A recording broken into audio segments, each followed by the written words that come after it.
balik lagi sama kita kelompok 7. Kali ini kita berada di Museum Bahari.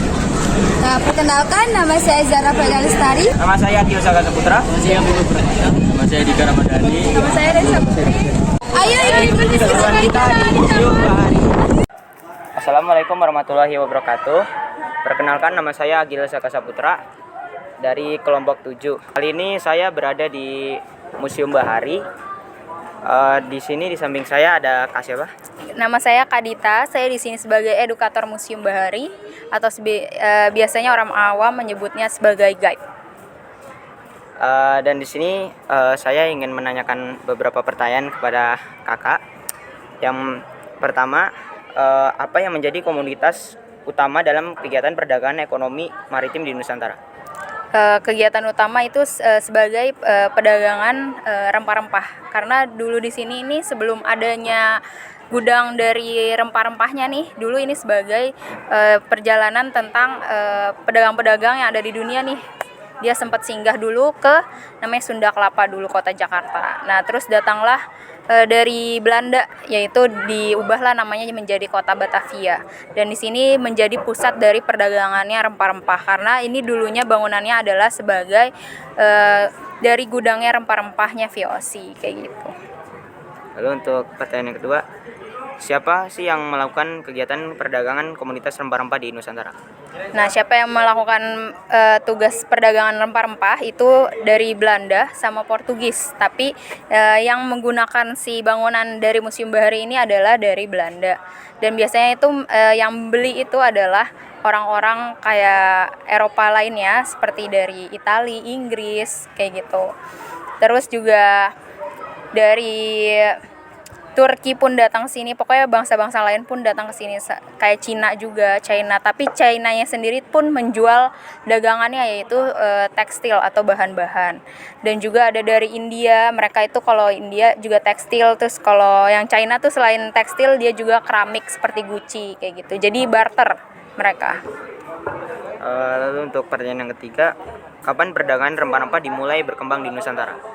Kapan mulai berkembang? Kan awalnya itu pada abad ke-15 tuh ya, datang dari Portugis. Terus abad ke-16 itu baru jadi sebenarnya dari abad 15, tapi kalau untuk di Sunda Kelapa itu abad ke-16. Lalu untuk pertanyaan yang keempat, mengapa komoditas rempah-rempah menjadi komoditas utama perdagangan maritim di Nusantara? Kenapa jadi komoditas utama? Karena kebetulan untuk di Nusantara sendiri itu banyak sekali ragamnya, kaya akan tumbuhan rempah-rempah. Itu nggak hanya cuma di Pulau Jawa, tapi di seluruh pulau yang ada di Nusantara tuh kaya akan rempah-rempah dan jenisnya yang banyak. Makanya itu menjadi komoditas utama. Dan selain itu orang Eropa emang mencari rempah-rempah itu karena tadi tuh harganya yang mahal dan fungsinya yang banyak. Karena 1 kilogramnya itu harganya sama aja 1 batang emas yang 5 kilogram.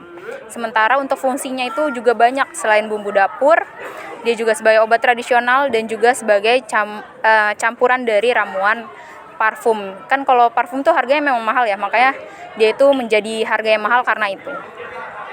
Untuk pertanyaan kelima, di mana titik jalur perdagangan rempah-rempah di Nusantara?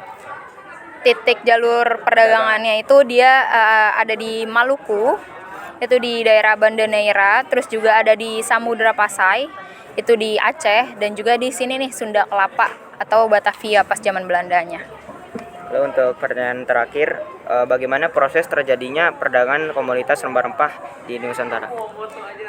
Bagaimana terjadinya proses komoditasnya. Jadi kebetulan si rempah-rempahnya itu dari berbagai wilayah yang ada di Nusantara nih. Dari Maluku itu ada biji pala, terus ada dari Kalimantan itu dia kayu manis, terus dari Sumatera dia ada lada kayak gitu. Nah, mereka semua itu nantinya diantar nih pakai kapal-kapal Belanda itu menuju ke sini, ke gudang rempah-rempahnya VOC, yaitu di Museum Bahari.